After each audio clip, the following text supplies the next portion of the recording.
నమస్తే, welcome to prime nine news. నేను రవి. ఈరోజు వివిధ దినపత్రికల్లో ప్రచురితమైనటువంటి ప్రధాన అంశాలని ఒకసారి చూద్దాం. ముందుగా ఈనాడు దినపత్రిక విషయానికి వస్తే, ఈనాడు దినపత్రికలో ఆత్మీయ బంధానికి ఆర్థిక సత్తువ అంటూ ఒక బ్యానర్ ఐటమ్ని అయితే మనం చూసాం. దాని గురించి మనం విశ్లేషిస్తాం. రష్యా అధ్యక్షుడు వ్లాదిమిర్ పుతిన్ 2 రోజుల భారత పర్యటనలో అయితే మాత్రం కొన్ని ఒప్పందాలు అయితే కుదరటం జరిగింది. ఆ ఒప్పందాలకు సంబంధించి డీటెయిల్స్ అయితే ఒకసారి చూద్దాం. ఇక 5 ఏళ్ల ప్రణాళికకు భారత రష్యా ఆమోదం. పుతిన్తో మోదీ శిఖరాగ్ర భేటీ. 11 కీలక ఒప్పందాలపై ఇరు దేశాల సంతకాలు. వాణిజ్య బంధం విలువను $100 బిలియన్ పెంచుకోవాలని తీర్మానం. ఉక్రెయిన్ సంక్షోభానికి శాంతియుత పరిష్కారం అవశ్యమన్న మోదీ. కాలం పెట్టిన అనేక కఠిన పరీక్షలను సమర్థంగా ఎదుర్కొన్న తమ మైత్రి బంధాన్ని ఆర్థిక పునాదులపై మరింత పటిష్టంగా మార్చుకోవాలని భారత రష్యా తాజాగా తీర్మానించుకున్నాయి. ఇందుకోసం ద్వైపాక్షిక వాణిజ్య సంబంధాలు ఇంకా బలోపేతం చేసుకోవాలని నిర్ణయించారు. ఆ దిశగా 5 ఏళ్ల కాలానికి గాను 2030 ఆర్థిక కార్యక్రమం ప్రణాళికకు రూపునిచ్చాయి.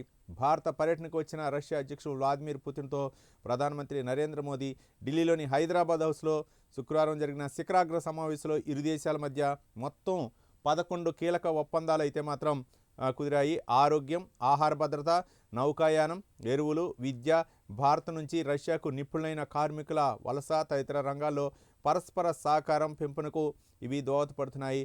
మాస్కోతో వాణిజ్య లోటును పూడ్చుకోవడంలో ఢిల్లీకి సాయపడనున్నాయి. భౌగోళిక రాజకీయాలు ఎన్నెన్నో కుదుపులకు లోనైనప్పటికీ భారత రష్యా స్నేహం ధ్రువతారలా నిరంతరం వెలుగుతూనే ఉందని పుతిన్ భేటీలో మోదీ అయితే వ్యాఖ్యానించారు.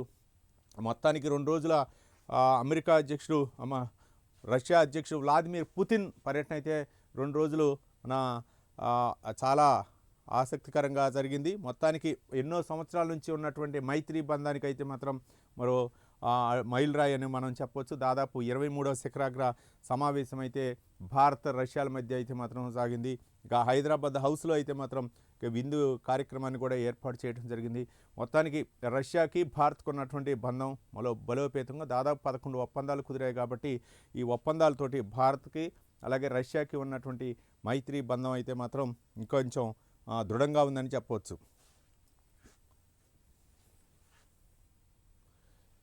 మరో అంశం చూడొచ్చు.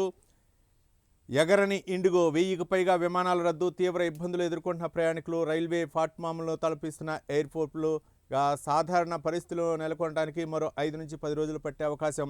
ఉన్నత స్థాయి దర్యాప్తునకు మంత్రి రామ్మోహన్ నాయుడు ఆదేశం. FDTL నిబంధనలు తాత్కాలికంగా ఉపసంహరిస్తున్నట్లు ప్రకటన. మొత్తానికి అయితే మాత్రం విమానాలు 100ల కొద్ది విమానాలు అయితే రద్దు అవుతున్నాయి. ఏంటంటే అటు విదేశీకి వెళ్ళేటటువంటి విమానాలు అవ్వచ్చు, లేకపోతే డొమెస్టిక్ విమానాలు అవ్వచ్చు. చాలామంది ప్రయాణికులు, మంత్రులు కూడా ప్రయాణాలను అయితే మాత్రం రద్దు చేసుకున్నటువంటి దృశ్యాలను చూస్తాం. ఒక విధంగా చెప్పాలంటే ఎంత హై స్థాయికి వెళ్తానో మళ్ళీ అదే దిగువ స్థాయిలో పరిస్థితులు ఏ విధంగా ఉంటాయో ఆ పరిస్థితులు ఏర్పడుతున్నాయి. అక్కడ ఆ ఎయిర్పోర్ట్లు అయితే పడిగాపులు, మన రైల్వే స్టేషన్లో ప్రయాణికులు ఏ విధంగా పడిగాపులు కాసి ట్రైన్ కోసం ఎదురు చూస్తారు, సేమ్ అదే సిచ్యువేషను ఎయిర్పోర్ట్లో కూడా ఉందంటే పరిస్థితి ఒకసారి అర్థం చేసుకోవచ్చు. ముఖ్యంగా అయ్యప్ప భక్తులు అవ్వచ్చు, ఇతర దేశాలకు వెళ్ళేవాళ్ళు ప్రయాణికులు అవ్వచ్చు, నానా అవస్థలు పడుతున్నారు. ఈ 100ల కొద్ది విమానాలు అయితే రద్దు అయ్యే అవకాశం ఉన్నాయి. ఇక మరి దానిపై పౌర విమానయాన శాఖ మంత్రి రామ్మోహన్ నాయుడు కూడా స్పందించారు. దీనికి 2 రోజుల్లో పరిష్కారం వస్తుందని చెప్తున్నారు. మరి ఆ పరిష్కారం వస్తుందా రాదో మనం చూద్దాం. సాధారణ పరిస్థితులు నెలకొనడానికి మరో 5 నుంచి 10 రోజులు పట్టే అవకాశం. ఉన్నత స్థాయి దర్యాప్తునకు మంత్రి రామ్మోహన్ నాయుడు ఆదేశం. FDTL నిబంధనలు తాత్కాలికంగా ఉపసంహరిస్తున్నట్లు ప్రకటన. భారత్లోని అతిపెద్ద విమానయాన సంస్థ ఇండిగో విమాన సేవలకు వరుసగా 4వ రోజు తీవ్ర అంతరాయం కలిగింది. దేశవ్యాప్తంగా 1000కు పైగా విమాన సర్వీసులను ఆ సంస్థ శుక్రవారం రద్దు చేసింది. శనివారం కూడా భారీ స్థాయిలోనే విమానాలు రద్దయ్యే అవకాశం ఉంది.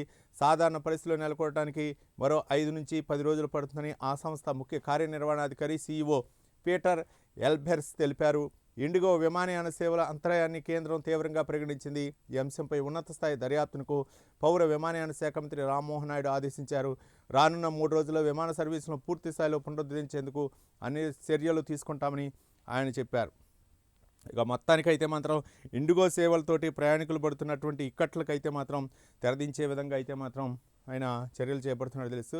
తాత్కాలికంగా భర్తీ చేస్తే నిరుద్యోగుల పరిస్థితి ఏంటి? విద్యా వ్యవస్థ నాశనం అవుతుంటే చూస్తూ ఊరుకోం. SVUపై హైకోర్టు ఘాటు వ్యాఖ్యలు. అకాడమిక్ కన్సల్టెంట్ల పోస్టుల భర్తీపై స్టే.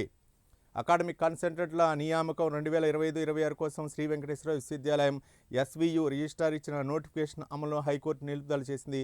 ఒప్పంద పొరుగు సేవల విధానంలో తాత్కాలికంగా పోస్టులు భర్తీ చేయడాన్ని తప్పుపట్టింది. అది కోర్టు పరిధిలో ఉన్నారు కాబట్టి కోర్టే దానిపైన ఎస్విసి ఇచ్చినటువంటి రిజిస్ట్రార్ ఇచ్చినటువంటి అంశాలపై అయితే మాత్రం కోర్టు కొంచెం ఘాటైన వ్యాఖ్యలు అయితే చేసింది. ఇంకా మరో అంశం చూద్దాం. మొత్తానికైతే మాత్రం పేరెంట్స్ అలాగే టీచర్స్ మీటింగ్ అయితే మాత్రం ఆంధ్రప్రదేశ్లో అట్టహాసంగా జరుగుతున్నాయి. ముఖ్యమంత్రి చంద్రబాబు నాయుడు, నారా లోకేష్ అయితే మాత్రం విద్యార్థులు మరి వాళ్ళ పేరెంట్స్ మరో పక్క టీచర్స్తో మాట్లాడినటువంటి అంశాలు అయితే మనం చూడొచ్చు.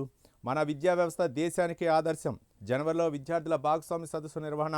రాష్ట్ర వ్యాప్తంగా మన్యం ముస్తాబు. మెగా పేరెంట్స్ టీచర్స్ సమావేశంలో ముఖ్యమంత్రి చంద్రబాబు నాయుడు వ్యాఖ్యానించినటువంటి వ్యాఖ్యలను కూడా మనం చూడవచ్చు. మొత్తానికి ఏంటంటే అంటే పిల్లలు ఏ విధంగా స్కూల్కి వస్తున్నారు, వాళ్ళ యొక్క ప్రమాణాలను ఏ విధంగా పొందుపరచాలని చెప్పేసి విద్యాశాఖ మంత్రి నారా లోకేష్ ఆయన పదవి బాధ్యతలు స్వీకరించినప్పుడే నుంచే కొంచెం పాఠశాలలపై కొంచెం ఒక దృష్టి సారించి మెరుగైనటువంటి విద్యా ప్రమాణాలని ఏ విధంగా తీసుకురావాలా, డ్రాప్ అవుట్స్ని ఏ విధంగా తగ్గించాలా, ముఖ్యంగా విద్యార్థుల్ని అంటే కార్పొరేట్ స్కూల్స్ ధీటుగా విద్యా వ్యవస్థని మెరుగుపరచాలా పాఠశాలలో, ప్రభుత్వ పాఠశాలలు అనే విధంగా నారా లోకేష్ చొరవతో అయితే మాత్రం కొంత సత్ఫలితాలను ఇస్తున్నాయి. డ్రాప్ అవుట్స్ని తగ్గించడం, ముఖ్యంగా ఉపాధ్యాయులతోటి ఈ మధ్యకాలంలో ఉపాధ్యాయులతో కూడా ఆయన సమావేశం ఏర్పాటు చేయడం, కొంతమంది టీచర్లు ఔత్సాహికులు ఉత్తమ ఉపాధ్యాయుల్ని ఆయన గుర్తించి వాళ్ళని పిలిచి సపరేట్గా వాళ్ళ యొక్క అభిప్రాయాలను కూడా తీసుకుని ఏ విధంగా డ్రాప్ అవుట్స్ని తగ్గించాలా, కార్పొరేటు స్కూల్ నుంచి ప్రభుత్వ పాఠశాలకు ఏ విధంగా మళ్లించాలా, అంటే ప్రభుత్వ పాఠశాలలో చేసేటటువంటి ఉపాధ్యాయులు అయితే మాత్రం వాళ్ళు అర్హత కలిగి టెట్ పరీక్ష రాసి మరోపక్క బీఈడీ ఎగ్జామ్ రాసి వాళ్ళంతా కూడా ఉన్నత చదువులు చదువుకున్న వాళ్ళు కాబట్టి వాళ్ళందరినీ కూడా అంటే ఒక ప్రామాణికంగా వాళ్ళు చదువుకొని వాళ్ళు ఉన్నత స్థాయికి ఎదిగారు కాబట్టి వాళ్ళ యొక్క ఆలోచనలు అవ్వచ్చు లేకపోతే ఏ విధంగా ఉంటాయనే విధంగానే ఆయన ఆలోచించి ఉత్తమ ఉపాధ్యాయుల్ని ఎవరైతే స్కూల్ కోసం లేకపోతే విద్యాబోధన కోసం కృషి చేస్తున్నారో అట్లాంటి ఉపాధ్యాయులను పిలిచి ఆయన వాళ్ళతో చర్చించడం జరిగింది. వాళ్ళు ఇచ్చినటువంటి సూచనల మేరకు ప్రభుత్వం అయితే ముందుకెళ్తుంది. ఇక చంద్రబాబు నాయుడు ముఖ్యమంత్రి అలాగే విద్యాశాఖ మంత్రి లోకేష్ అయితే మాత్రం పేరెంట్స్ అలాగే టీచర్స్ తోటి మమేకం అవటం, పిల్లలకు కావాల్సినటువంటి మౌలిక సదుపాయాలు ఉన్నాయి, డ్రాప్ అవుట్స్ను ఏ విధంగా తగ్గించాలా, మరో పక్క మధ్యాహ్న భోజనం విషయంలో ఏ విధంగా మెనూ ఏర్పాటు చేస్తున్నారు, తల్లిదండ్రుల సూచనలు, ముఖ్యంగా తల్లిదండ్రులు ఎలాంటి ఇబ్బందులు ఎదుర్కొంటున్నారు, వాళ్ళకి ఇబ్బంది లేకుండా పిల్లల్ని స్కూల్కి పంపించే విధంగా వాళ్ళకు కూడా అవగాహన కల్పించి మొత్తం కూడా మమేకం. ఇవన్నీ కూడా కార్పొరేట్ స్కూల్లో ఉంటాయి. పేరెంట్స్ టీచర్ మీటింగు మంత్లీ ఉంటాయి. అదేవిధంగా ప్రభుత్వ పాఠశాలలో అయితే మాత్రం అక్కడ ప్రభుత్వ పాఠశాలలో లేకపోతే ఉన్నత స్థాయి లేకపోతే దిగువ స్థాయి మధ్యతరగతి స్థాయి అయ్యే ఉండవు, అందరూ కూడా ఒకే స్థాయిలో ఉండేటటువంటి వ్యవస్థ అక్కడ ఉంటుంది. కాబట్టి చిన్న స్థాయి నుంచి పెద్ద స్థాయి వరకు అందరూ కూడా పేరెంట్స్ని పిలిచి స్కూళ్ళకి పంపించాలా, పిల్లల భవిష్యత్తు కోసం ఏ విధంగా చర్యలు తీసుకోవాలా, మీ యొక్క సాధక బాధలు ఏంటి, పిల్లలు ఏ విధంగా అంటే వాళ్ళ యొక్క మనోభావాలు దెబ్బతినకుండా పిల్లల యొక్క ఆలోచన విధానాలు ఏ విధంగా ఉంటాయని చెప్పేసి క్షేత్రస్థాయిలో తెలుసుకోవడం కోసం ఇది ఒక చక్కని వేదిక అని కూడా మనం చెప్పవచ్చు. పేరెంట్స్ టీచర్స్ తోటి మమేకమై ఉపాధ్యాయులు కూడా వాళ్ళ యొక్క అంటే ఏమైనా స్కూళ్ళకి ఏమైనా కావాల్సినటువంటి సదుపాయాలు అవ్వచ్చు, లేకపోతే ఎలాంటి ఇబ్బందులు ఎదురవుతున్నాయి, ఎలాంటి సమస్యలు మేము ఫేస్ చేస్తున్నామని చెప్పేసి వాళ్ళు కూడా డైరెక్ట్గా చెప్పుకోవడానికి వీలు ఉంటుంది. కాబట్టి తల్లిదండ్రుల నుంచి ఎదురయ్యేటటువంటి సమస్యలు అవ్వచ్చు, లేకపోతే పిల్లలు ఏమైనా చెప్పుకోలేని సమస్యలు ఉన్నా సరే పేరెంట్స్ ద్వారా చెప్పుకోవడానికి ఇది ఒక చక్కని వేదిక అని చెప్పేసి మనకు తెలుస్తుంది. మొత్తానికైతే మాత్రం ఆ విద్యా వ్యవస్థలో ఇది ఒక మార్పుగానే మనం చూడొచ్చు. మొత్తం రాష్ట్రంలో అమలయ్యే విద్యా వ్యవస్థ 3 ఏళ్లలో దేశానికి ఆదర్శంగా నిలుస్తుందని నమ్మకం తనకుందని ముఖ్యమంత్రి చంద్రబాబు నాయుడు పేర్కొన్నారు. పై మంత్రి లోకేష్ హామీ ఇచ్చారని, ఆ లక్ష్యాన్ని చేరుకుంటేనే నమ్మకం తనకుందన్నారు. ఇక పార్వతీపురం మన్యం జిల్లా పాలకొండ నియోజకవర్గం బామిని ఆదర్శ పాఠశాలలో శుక్రవారం జరిగిన మెగా తల్లిదండ్రులు ఉపాధ్యాయుల సమావేశం పీటీఎంలో ఆయన పాల్గొని ప్రసంగించారు. మంత్రి లోకేష్ ఉన్నతాధికారులు సమన్వయంతో విద్యా వ్యవస్థలో సంస్కరణలు అమలు చేస్తారని ప్రశంసించారు. బామిని ఆదర్శ పాఠశాల విద్యార్థులు ఈ సభ నిర్వహణలో అదుర్స్ అనిపించారన్నారు. చిన్నారుల నుంచి తాను తెలుసుకోవాల్సిన విషయాలు చాలా ఉన్నాయన్నారు.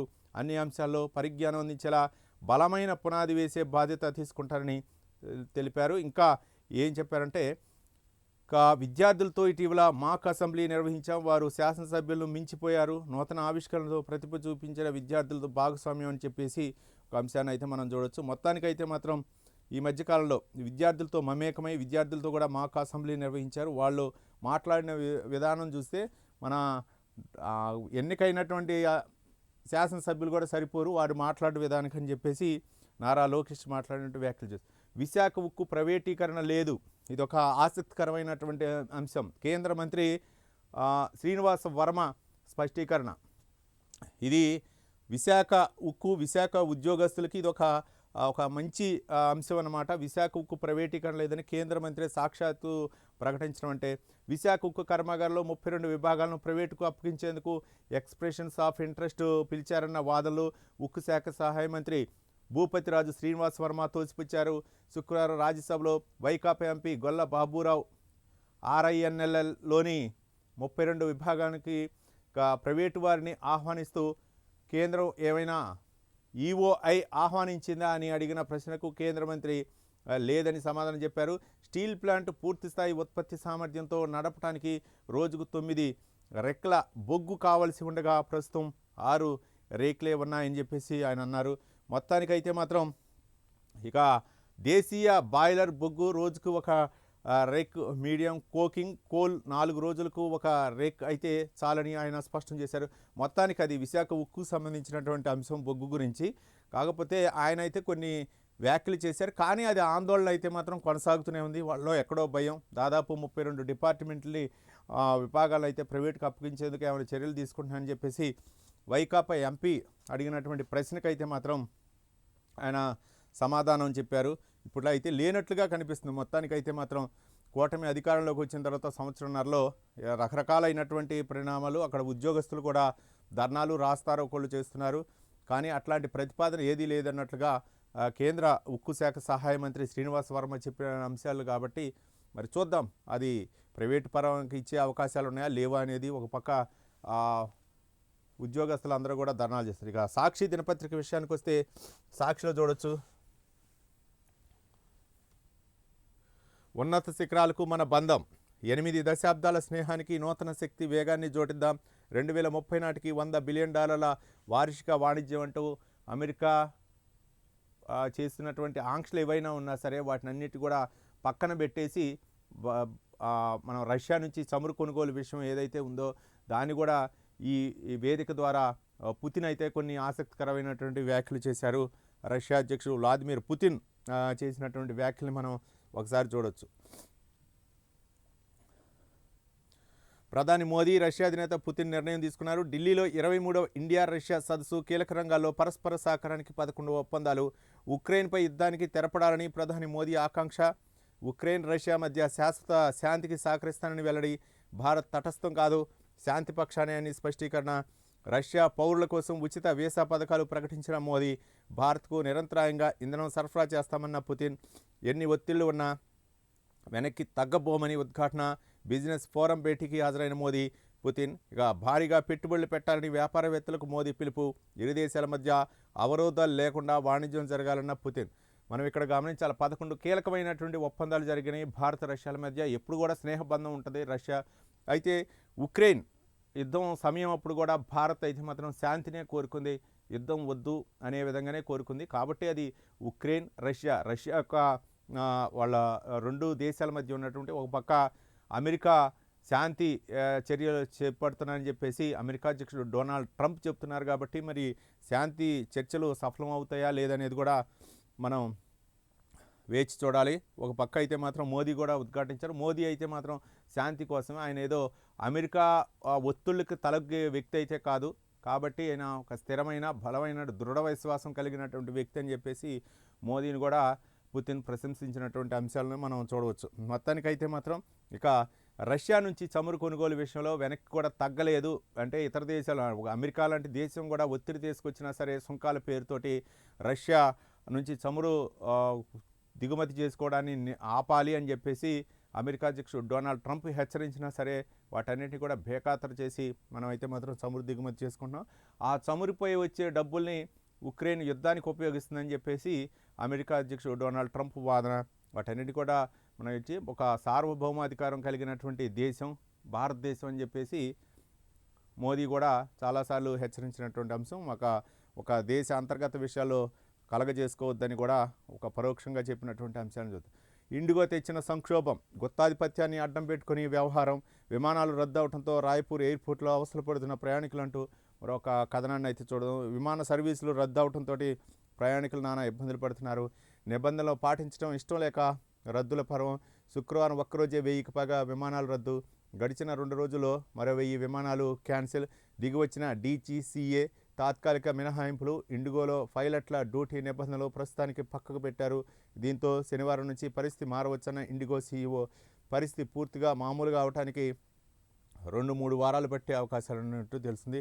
మరోపక్క చుక్కల్లో ఫ్లైట్ ఛార్జీలు. ఇండిగో సంక్షోభంతో రెక్కలు విప్పుకున్న విమాన ఛార్జీలు, విదేశాలకు మించిన ఛార్జీలతో ప్రయాణికులు జేబులు గుల్ల చేస్తున్నటువంటి వైనాన్ని మనం చూస్తున్నాం. మొత్తానికైతే మాత్రం ఇండిగో సర్వీసు రద్దు అవడంతో మిగిలినటువంటి సంస్థ విమానాలు అయితే మాత్రం వాటి ఛార్జీలు అయితే విపరీతంగా పెరిగినట్టు తెలుస్తుంది.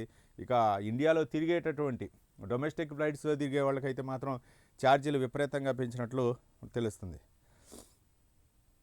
ఇక రాష్ట్రంలో నిరుద్యోగుల పరిస్థితి ఏంటి? ఎప్పుడు కాంట్రాక్టు అవుట్సోర్సింగ్ కిందే పోస్టులు భర్తీనా? విద్యా సంస్థలను అడ్డా కూలీలుగా కేంద్రాలుగా మారుస్తున్నారంటూ ఒక కోర్టు ఇచ్చినటువంటి ఉత్తర్వులను మనం చూడొచ్చు. విద్యా వ్యవస్థను నాశనం అవుతుంటే చూస్తూ ఊరుకోం, యూనివర్సిటీలను నాశనం చేస్తుంటే మౌనంగా ఉండలేం. రాష్ట్ర ప్రభుత్వం ఎస్వీయు తీరుపై హైకోర్టు ఆగ్రహం. అకాడమిక్ కన్సల్టెంట్ల నియామకాలపై ప్రక్రియపై స్టే ఇస్తూ ఏపీ హైకోర్టు అయితే మాత్రం ఇచ్చినటువంటి అంశాన్ని మనం చూడవచ్చు. మహిళ శరీరంలో సర్జికల్ బ్లేడ్. ఎక్స్రే తీగా మహిళ శరీరంలో కనిపిస్తున్న సర్జికల్ బ్లేడ్. ఆపరేషన్ సమయంలో బ్లేడ్ లోపల పెట్టి కుట్లేసిన వైద్యులు. నరసరావుపేట ప్రభుత్వ ఏరియా ఆసుపత్రిలో దారుణం. ఇక చంద్రబాబు పాల్లో రోజు రోజుకు దిగజారిపోతున్న ప్రభుత్వ ఆసుపత్రులు అంటూ కథనాన్ని మనం ఈ సాక్షి దినపత్రికలో చూడవచ్చు. ఇది నరసరావుపేటలో అనమాట. ఒక మహిళకి ఆపరేషన్ చేసిన తర్వాత ఆమెకి ఆపరేషన్లోనే ఇక లోపల సర్జరీ బ్లేడ్ అది మనం చూస్తున్నాం ఇక్కడ. అది వేసుకుంటే ప్రభుత్వ ఆసుపత్రిలో జరుగుతున్న పరిస్థితి గురించి అయితే మాత్రం మనం చూడవచ్చు. వక్ర మార్గంలో పరకామణి కేసు విచారణ. టీటీడీ మాజీ చైర్మన్ భూమన ధ్వజం. నిజాయితీ అధికారులకు వేధింపులు. ప్రభుత్వ తీరుతో బలైన సతీష్ కుమార్. నాటి బోర్డులోని కొందరు నేడు కూడా సభ్యులే. నేను తప్పు చేసినట్లు నిరూపిస్తే రాజకీయ సన్యాసం తీసుకుంటా, లేదంటే మీరు రాజకీయాలు వదిలేస్తారా? మీపై కేసులను కొట్టివేయించుకుంటున్న చంద్రబాబు ప్రాయశ్చిత్తం చేసుకో. రవిలా మీ ఆస్తులు ప్రభుత్వానికి ఇవ్వాలి అంటూ మాజీ టీటీడీ చైర్మన్ భూమన కరుణాకర్ రెడ్డి గత పరకామణి విచారణ సందర్భంగా పరకామణి సంబంధించినటువంటి అంశాలు అయితే మాత్రం ఆయన ఎదుర్కొంటున్న నేపథ్యంలో ఆయన అయితే మాత్రం ఈ ఆసక్తికరమైనటువంటి వ్యాఖ్యలు అయితే చేశారు.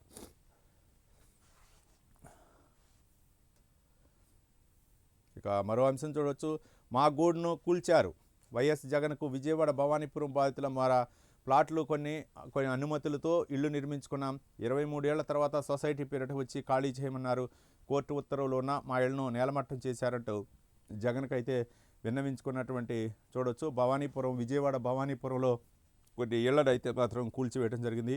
3 రోజులుగా భార్యాపెట్టలతో టెంట్ల కిందే ఉంటున్నాం. న్యాయం చేయాలంటూ వైఎస్ఆర్సీపీ అధ్యక్షుడు మాజీ సీఎం జగన్మోహన్ రెడ్డికి బాధితుల విన్నపం అంటూ ఒకటి మనం చూడొచ్చు. ఒక బ్యానర్ ఐటమ్ని.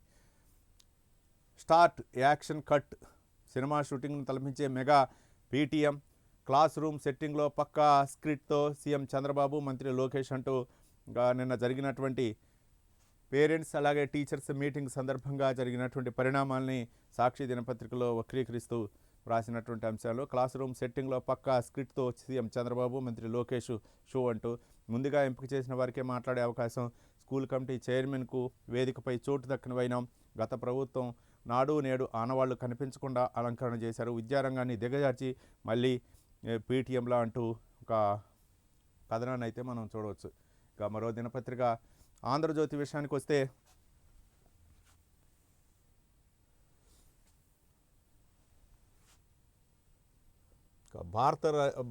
అమెరికా చేస్తున్నటువంటి ఏవైతే ఆ ఇంధనం గురించి వ్యాఖ్యలు చేసిందో వ్యాఖ్యలన్నీ కూడా పక్కన పెట్టి రష్యా అలాగే ఇండియా రెండు కూడా స్నేహబంధాన్ని కొనసాగించే ఉద్దేశంతో 11 ఒప్పందాలు అయితే మాత్రం చేసుకోవడం జరిగింది.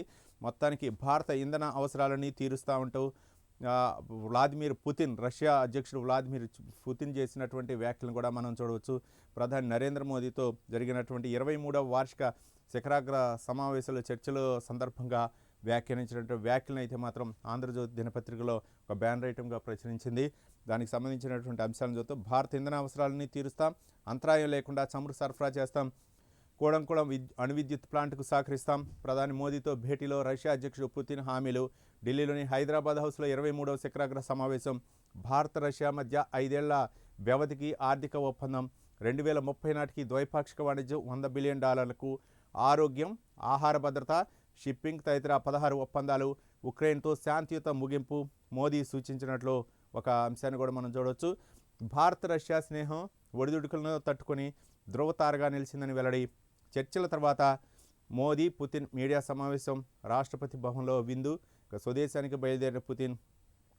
ఇక అంటే మొత్తానికి దాదాపు 2030 నాటికి ద్వైపాక్షిక వాణిజ్యం $100 బిలియన్ వెళ్ళాలని చెప్పారు.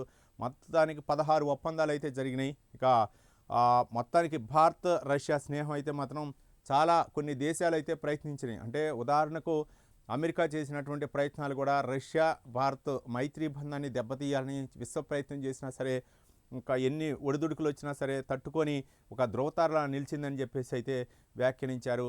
ఇక ఉక్రెయిన్ రష్యా యుద్ధానికైతే మాత్రం ఒక శాంతియుతంగా ముగింపు పలకాలని చెప్పేసి మోదీ వ్యాఖ్యానించినటువంటి వ్యాఖ్యలను కూడా మనం చూడవచ్చు. ఏ దేశమో ఒంటరి కాదు, రష్యాతో వాణిజ్యం వద్దని అమెరికా యూరప్ ఒత్తిళ్లు, ఇది ఇక్కడ మనం కీలకమైనటువంటి అంశం. ఇంతకుముందు నుంచి కూడా మనం చెప్తున్నాం కదా, అమెరికా అమెరికా అమెరికా నేను చాలాసార్లు చెప్పాను. రష్యాతో వాణిజ్యం వద్దని అమెరికా యూరప్ ఒత్తిళ్లు అయినప్పటికీ భారత్లో వ్లాదిమిర్ పుతిన్ పర్యటన ఇది ప్రపంచానికి స్పష్టమైన సందేశం పంపిందని చైనా మీడియాలో కథనాలు. పుతిన్కు భగవద్గీత రష్యన్ భాషలోకి అనువదించిన గ్రంథాన్ని బహుకరించిన మోదీ, పాల్రాయి చదరంగం కూడా ఆయన బహుకరించారు. ఇవి ఇక్కడ మనకు కొంచెం కీలక పాయింట్లు ఉన్నాయి. ఏంటంటే రష్యాతో వాణిజ్యం వద్దని దాదాపు ఎన్నో సంవత్సరాల నుంచి మనకు స్వాతంత్రం వచ్చిన తర్వాత రష్యా భారత మైత్రి అయితే మాత్రం కొనసాగుతుంది. మనం అంటే ఏ దేశం కూడా మిత్ర దేశాలను ఏర్పాటు చేసుకోవాలా, శాంతియుతంగా ఏదైనా ఇబ్బంది వచ్చినప్పుడు ఇచ్చిపుచ్చుకునే ధోరణి ఉండాలా. అమెరికా చేస్తున్నటువంటి ప్రయత్నాలు ఏవైతే ఉన్నాయో కుటిల ప్రయత్నం, ఈరోజు మిత్ర దేశంగా ఉంటుంది, రేపు ఏ విధంగా మాట్లాడిద్దో తెలియదు. ఒక పక్క పాకిస్తాన్ మిత్రదేశం ఉంటుంది, పాకిస్తాన్లో అరాచకం, పాకిస్తాన్కి ఏ విధంగా దోచిపెట్టిందో తెలుసు. ఒక పక్క ఏమో భారత్తో నాకు మిత్రదేశమే, మోదీ నాకు మంచి మిత్రుడు అంటారు. మళ్ళీ పాకిస్తాన్ని మళ్ళీ డెవలప్ చేయాలా, లేకపోతే పాకిస్తాన్ అభివృద్ధి చేయాలా అని చెప్పే విధంగా చెబుతారు. లేకపోతే ఇండియా పాకిస్తాన్ మధ్య యుద్ధం వస్తే నేనే ఆపాయని చెప్పేసి అమెరికా అధ్యక్షుడు చెప్తున్నటువంటి మాటలను అమెరికాని ఇప్పుడు ఎవరు కూడా నమ్మే పరిస్థితి లేదు. ఏదైనా సరే యుద్ధం కావాలని, యుద్ధం చేయాలని కోరుకుంటుంది. ఆ యొక్క ఆయుధాలు అమ్ముకోవడానికి అదొక బిజినెస్. కాబట్టి రష్యాతో వాణిజ్యం వద్దని అమెరికా యూరప్ ఒత్తిళ్ళు, యూరప్ దేశాలు కూడా వద్దు రష్యాతో అనే విధంగా చెప్తున్నాయి. కానీ ఒక దేశ సార్వభౌమాధికారం అలాగే స్వయం ప్రతిపత్తి కలిగినటువంటి దేశంకి, ఒక ప్రజాస్వామ్యబద్ధమైనటువంటి దేశానికి ఇతర దేశాలు సలహా ఇచ్చే పరిస్థితి లేదు, వాళ్ళ యొక్క అంతర్గత విషయం. కాబట్టి ఎప్పుడూ చెప్పారు ప్రధాని నరేంద్ర మోదీ, మా దేశం యొక్క సార్వభౌమాధికారం, మేము స్వయం ప్రతిపత్తి, మా యొక్క అంతర్గత విషయాలు మేము చూసుకుంటాం, మీకు ఒక దేశం తలదూర్చవద్దు, ప్రజాస్వామ్యం కలిగినటువంటి దేశంలో ఇతర దేశాల యొక్క పాత్ర అనవసరం అని చెప్పేసి మోదీ ఎన్నోసార్లు చెప్పాడు. అంటే ఇండైరెక్ట్గా అమెరికాకి హెచ్చరించినట్లుగా చెప్పాడు. కాబట్టి అయినప్పటికీ భారత్తో వ్లాదిమిర్ పుతిన్ భారత్లో పర్యటించారు, ఇది ప్రపంచానికి స్పష్టమైన సందేశం పంపింది అని చెప్పేసి చైనా మీడియా చెప్పింది, చైనా మీడియానే చెప్పింది. కాబట్టి ఇది ఒక భారత్కి ఒక కలిసి వచ్చినటువంటి అంశం అని చెప్పొచ్చు. ఇక పుతిన్కు భగవద్గీత రష్యన్ భాషలోకి అనువదించినటువంటి ఒక ప్రతిని అయితే మాత్రం మోదీ పుతిన్కి ఒక గిఫ్ట్గా ఇవ్వటం జరిగింది. అదేంటంటే ఈ మధ్యకాలంలో గీతా సారాంశం, శ్రీకృష్ణ భగవానుడు అర్జునుడికి గీతను బోధించినటువంటి ఆ రోజును పురస్కరించుకొని సభలు సమావేశాలు నిర్వహించారు. ప్రధాని నరేంద్ర మోదీ కూడా భగవద్గీతలోని కొన్ని అంశాలను ఆయన పఠించడం జరిగింది. అట్లానే చాలామంది కూడా ఆ యొక్క సభలు సమావేశాలు నిర్వహించి గీతా సారాంశం గురించి బోధనలు కూడా చేయటం జరిగింది. ఈ నేపథ్యంలోనే అంటే అందులో ఉన్నటువంటి భగవద్గీతలో ఉన్నటువంటి ఏవైతే మంచి ఉన్నాయో సంస్కృతి సంప్రదాయం, మరో పక్క ఏ విధంగా అంటే శిక్షించాలి, మరో పక్క ఏ విధంగా సమాజంలో ఉండాలి అనే విధంగా గీతా బోధనలో ఉంటుందని చెప్పేసి రష్యన్ లిపిలో అక్కడ ప్రచురించి ఒక ప్రతిని అయితే మాత్రం రష్యా అధినేత వ్లాదిమిర్ పుతిన్కి అయితే మాత్రం బహూకరించడం జరిగింది. ఇంకా మొత్తానికైతే మాత్రం అది పుతిన్కి సంబంధించినటువంటి రష్యా అధ్యక్షుడు వ్లాదిమిర్ పుతిన్కి సంబంధించినటువంటి 2 రోజుల పర్యటన అయితే మాత్రం చాలా విజయవంతంగా ముగియటం జరిగింది. ఇక మరో అంశం చూడండి, పండుగల పీటీఎం 74 లక్షల మంది హాజరు, మంచి ఆలోచనలకు అవార్డులు, ఉన్నత విద్యకు కొత్త పథకం, కళ్ళకు రెక్కలు, విదేశీ విద్యకు పావుల వడ్డీకి రుణాలు, ప్రైవేటు స్కూళ్లకు ధీటుగా ప్రభుత్వ పాఠశాలలో చదువులు, ప్రతి ఏటా డిఎస్సి నిర్వహిస్తాం, విద్యారంగంలో లోకేష్ మార్పులు, 3 ఏళ్ల విప్లవాత్మక ఫలితాలు, గతంలో విద్యారంగంపై రాజకీయ నీడ, మెగా పీటీఎంలో చంద్రబాబు వెల్లడి, ఇంకా బడిని బాగు చేద్దాం లోకేష్ పిలుపు అంటూ కథనాన్ని అయితే చూడవచ్చు. మొత్తానికి పార్వతీపురం మన్యం జిల్లా భామిని మోడల్ స్కూల్లో జరిగినటువంటి పేరెంట్స్ టీచర్స్ మీటింగ్స్లో అయితే మాత్రం ముఖ్యమంత్రి చంద్రబాబు నాయుడు లోకేష్ పాల్గొన్నటువంటి అంశాలని మనం చూడవచ్చు. ఇక పండగలా ఉండాలి, 74 లక్షల మంది అయితే మాత్రం హాజరయ్యారు. విద్యా వ్యవస్థను మెరుగుపరచాలా, పాఠశాలలో మౌలికమైనటువంటి సదుపాయాలు కల్పించాలా, ఏ విధంగా ఉంటాయని చెప్పేసి కింది స్థాయి నుంచి పేరెంట్స్, మరోపక్క పిల్లలతోటి మమేకమై మధ్యాహ్న భోజనం ఏ విధంగా అమలవుతుంది, మరోపక్క పుస్తకాలు వాళ్ళకి కావాల్సినవి ఇంకేమైనా అంటే వాళ్ళకి కొత్తగా ఏమైనా ఆలోచన విధానాలతోటి ఇంకేమైనా వాళ్ళని డెవలప్ చేయాలా, డ్రాప్ అవుట్ని తగ్గించడం, రానున్నటువంటి ఇయర్కి వాళ్ళకి ఎలాంటి మెరుగైన సదుపాయాలు కల్పించాలా తదితర అంశాల గురించి అయితే మాత్రం తల్లిదండ్రుల దగ్గర నుంచి తీసుకున్నట్టు జరుగుతుంది.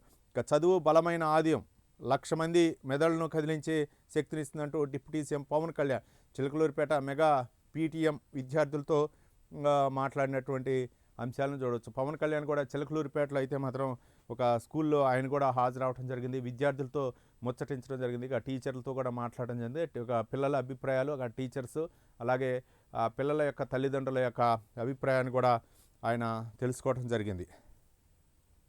ఇక కావాలనే సంక్షోభం, ఉద్యోగులు రాసిన లేఖతో ఇండిగో యాజమాన్యంపై సందేహాలు, సంక్షోభానికి కారకులు బాగానే ఉన్నారు, ఫ్రంట్ లైన్ ఉద్యోగులేమో ప్రయాణికుల ఆగ్రహాన్ని ఎదుర్కొంటున్నారు, డీజీసీఏ నిబంధనలు అమల్లోకి రాగానే విమాన సర్వీసులు రద్దు అవటమేంటి, ఉద్యోగుల బాధ్యత లేదని ప్రకటించాలి, లేఖలో ఇండిగో సిబ్బంది డిమాండ్, డీజీసీఏ నిబంధనల అమలుకు వ్యవధి ఇచ్చిన ఏర్పాట్లు చేసుకొని ఇండిగో దర్యాప్తునకు ఆదేశించిన కేంద్రం, ఫిబ్రవరి 10 దాకా ఇండిగోకు తాత్కాలికంగా నిబంధనల సడలింపు, 15 రోజులకోసారి సమీక్ష, తప్పంతా ఇండిగోదే, చర్యలు తప్పవు, కేంద్ర మంత్రి రామ్మోహన్ నాయుడు వ్యాఖ్యానించినటువంటి తాజాగా 589 ఇండిగో సర్వీసులు రద్దు, నిన్న ఉన్నత స్థాయి సమీక్షా సమావేశం అయితే నిర్వహించారు.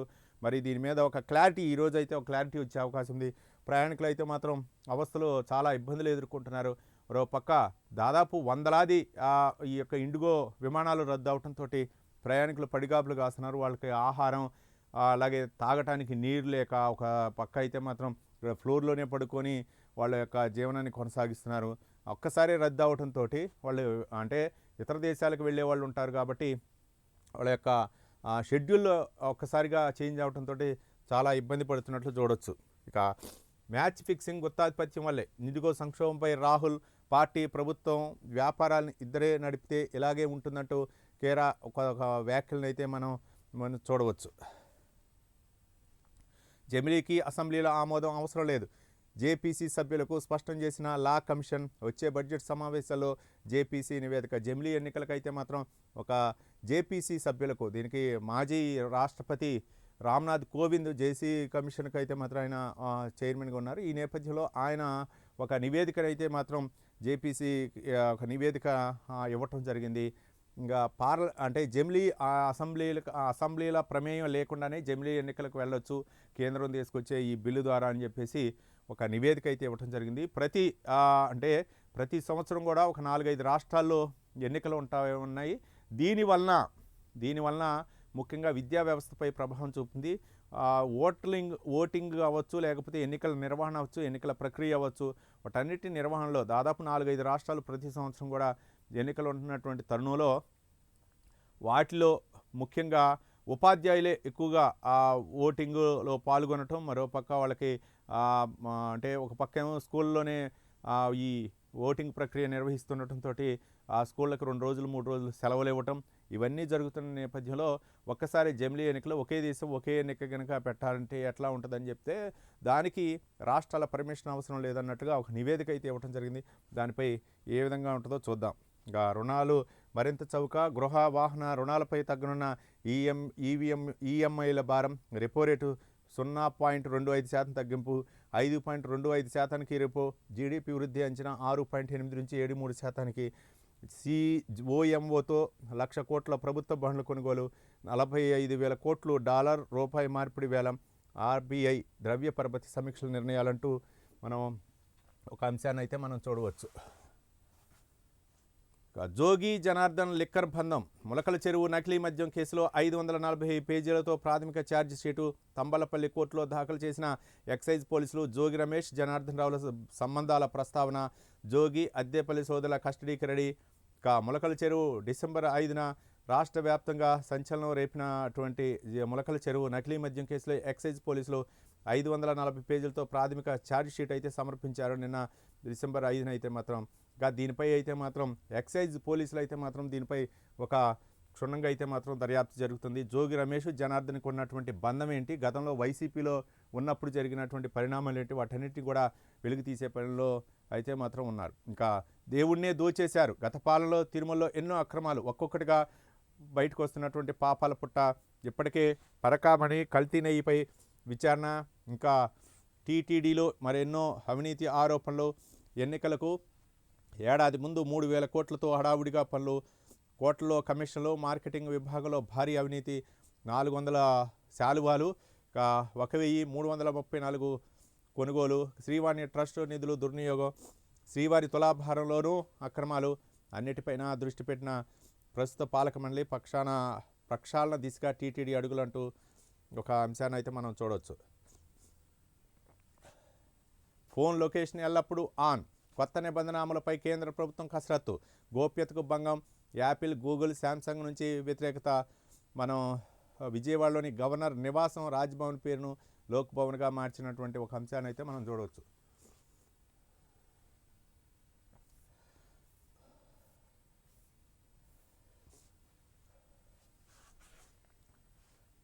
మీరు అండగా ఉంటే ఢిల్లీనైనా ఢీకొడతా అంటూ వెలుగు దినపత్రికలో ప్రధానంగా బ్యానర్ ఐటమ్ని మనం చూడొచ్చు.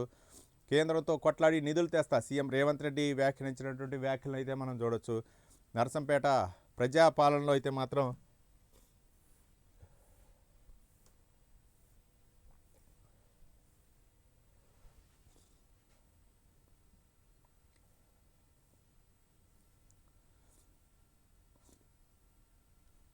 కేంద్రంతో కొట్లాడి నిధులు తెస్తా సీఎం రేవంత్ రెడ్డి వ్యాఖ్యానించినటువంటి వ్యాఖ్యలను చూడవచ్చు. నరసంపేట ప్రజాపాలన విజయోత్సవ సభలో సీఎంకు ఒక నాగలి బహుకరిస్తున్నారు నాయకులు, ఆ అంశాన్ని కూడా చూడవచ్చు. రాష్ట్ర అభివృద్ధి కోసం ఎవరినైనా కలుస్తా, ప్రధాని కేంద్ర మంత్రుల దగ్గర 100 సార్లు అయినా వెళ్తా, జూబ్లీహిల్స్ బైపోల్లో జనం బండకేసి కొట్టిన బీఆర్ఎస్ నేతలకు బుద్ధి రాలేదు, కేటీఆర్ మళ్ళీ రోడ్ల మీదకు వచ్చి అబద్ధాలు చెప్తున్నారు, పోటీ పరీక్షలకు ప్రిపేర్ అయ్యేటోళ్లకు రాజకీయాలు దూరంగా ఉండాలి, త్వరలోనే మరో 40,000 ఉద్యోగాలకు నోటిఫికేషన్ ఇస్తాం, మార్చి 31లోగా Warangal airport outer underground drainage పనులు చేపడతామని వెల్లడి.